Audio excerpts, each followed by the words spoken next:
What did making a movie teach you about filmmaking and the business? What did making a movie? Yeah, and it could have been your first movie, could have been subsequent movies. When did you finally feel like it clicked for you? Like, oh, this is the movie making business. This isn't just... Oh, you mean the word, you're talking about the word business. Yeah. Well, I think when I pitched The Wedding Singer and I referenced the fact that it's going to be like Dazed and Confused, and the producer said, Dazed and Confused made like $10 million. Why would you reference that? That's when I realized that when you're trying to get a movie made, it's all about the box office in the Hollywood world. You know, at the end of the day, it's an investment for somebody, and they want to make sure they make a lot of money. So you start to become aware that you have to let people feel confident that the movie has commercial appeal in that world, and that's part of the reason I enjoy now delving into doing indies, because you know you can have less pressure on that and more pressure on just telling a great story, and you do it for not a lot of money with the freedom to have creative control to make something more specific that you want to do. But I would love to have Paul Thomas Anderson's career where he gets a lot of money to do whatever he wants. But the one thing I think I learned from making more commercial movies is I try not to get up my own ass, as far as like, I see younger filmmakers, or I see filmmakers that never had to do commercial films, and they sort of can start to make every moment drawn out. And what happens is if you draw everything out and make everything important, then everything's not important. It's like, I think I've learned from making commercial movies to not waste people's time. Like, let things breathe when they have to, but don't like be like everything's great. But because you really can punctuate the things you want by telling the story more succinctly until it's that time that it needs to breathe. So I am kind of glad the way my career has gone, that I did my first indie, I've done a bunch of wider appeal movies, and now, like when I made this movie Hot Air, I didn't have many days. I had 20 days to shoot it in Manhattan. I didn't have the size crew or anything. It's even like smaller than a TV crew. I'd have like 3 grips, 3 gaffers. I'm really decisive. So I'm able to be much more, you kind of know what you want. I was saying before, students, like when you make your first film, what you want and what you get are so different, and that's the painful process of the first time you make a movie. And the one thing that after time, like what I have in my head, I can get much closer. I mean, there's a lot of variables involved, but what I have in my head is a lot easier to get really close. So when I get in the editing room, I already know what I want. It feels good. It feels good. And I almost think it's great that I'm hopefully going to be doing more indies now, because I can just make them much more efficient than if it was my first or second film. So when you looked at the footage for Murdered Innocents, was it a shock to you because you thought you were getting one thing and it didn't turn out that way? It was, by the time I made Murdered Innocents, I had made enough short films and even travel documentaries. I looked through the lens and edited stuff enough that my skill set wasn't as good as now. I learned a lot. Like editing that movie took a lot longer than, I had to do this movie now, Hot Air, and I edited it in like 3.5 months. And my editor, while I was shooting, I see cut and I can give a million notes, and like I know what I want. I'm not afraid to experiment, but you get all the stuff the way you want, and then you get time to experiment. So yeah, you just get better at knowing what you want. You get better at knowing how things are going to feel. You get better. It's like another reality of the movie, and I have a more vivid image of that reality. That being said, though, I always say like people make their best films when they first start making films and probably towards the end of their career. Somebody else said that. It's like when you're really young, you make films because you're just daring and you don't care. And then when you're older, you're wiser. So there's something to be said about both ends of the spectrum.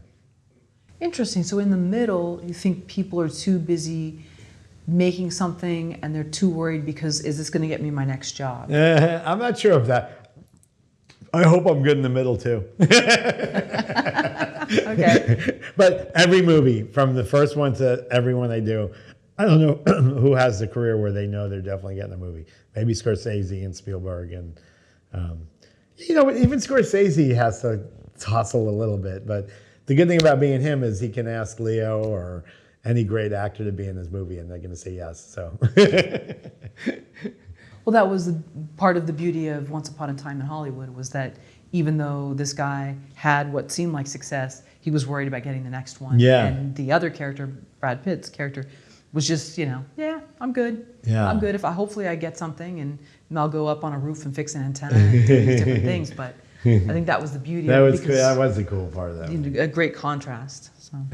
But I always think about like Scorsese and Coppola were two of my favorite filmmakers, since obviously Apocalypse Now Coppola did, and Godfathers, and so many more. And I'm like, why is he not making films? Does he not want to? But I feel like there was a period of time where he did want to make films, and it wasn't that easy, or he didn't want to deal with it. And it's just sad to me that the industry can be very forgetful of some great talents.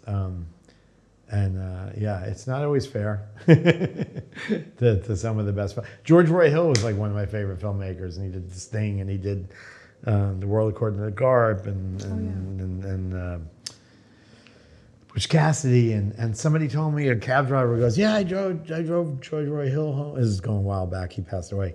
Yeah, he's a little old guy who lives in a little apartment, and I'm thinking, this guy made some of my favorite movies, and he just kind of like went away, and just, I'm sure he would have made more movies. And I always get really sad. I hope that's not me ever. But in my head, I'm like, even if I have to take my iPhone out, I'll make a movie. Do you think that's become because people's tastes change? It's not so much that we don't want you anymore. It's just the style and the taste and the tone of movies changes. I don't know. Yeah, they do. But I think a great filmmaker, unless they really lost everything good about themselves, if they lost their soul, but if they're still a good human being, they have something to say. It's not like, unless they're done doing it. But I can't imagine a guy like George Roy Hill couldn't make. He probably didn't want to deal with all the politics anymore. I'm guessing. I'm projecting. I have no idea. So that's, it's just sad though that I do think it's not fair. Like, I wish Coppola, how cool would it be if Coppola came out with another film? Well, he has his winery. Yeah. You can have a winery and make movies. That's it's true. Pretty easy. I don't think he's squeezing the grapes. But even with a one-hit wonder, you always think, is it because they couldn't get another film? I mean, even remember the band Yaz? Great, Alison Moyet. Amazing voice. And they're not one-hit wonders, but for a long time they went away. You didn't hear about them. So is it because someone gives up on the business, or the business doesn't want them? Yeah, I know. Sometimes people are too difficult. Like, there's a film that I loved called Human Traffic, and it was a British director, and it was about like the whole like kind of ecstasy club scene. And it was like, I saw it, and anybody that saw it, it was a very small audience saw it that I know. It's just like a really heartfelt coming of age, but very hip, cool movie, because it dealt with like ecstasy and kids doing drugs, but like in the heart of the movie was really, really good. And I couldn't wait to see what that director would do next, and nothing. Everyone's all checking, and I don't think he's done anything. And I don't know, making a movie, you have to be a lot of things. You have to be a filmmaker, you have to be a therapist, and I think you have to be a politician. And that's the hard part for a lot of people. And the politics are my least favorite part of it, because you get really distracted and frustrated. But I just really want to make films, so I'm willing to do what I have to do when it comes to, and I try to do it from a positive place. I'm not, arrogance seems to work too for directors, but that's just, I don't function in that place. So I think it's easier though for some of those guys. It seems like you just like to laugh, and that's great. Got me this far, why should I stop now?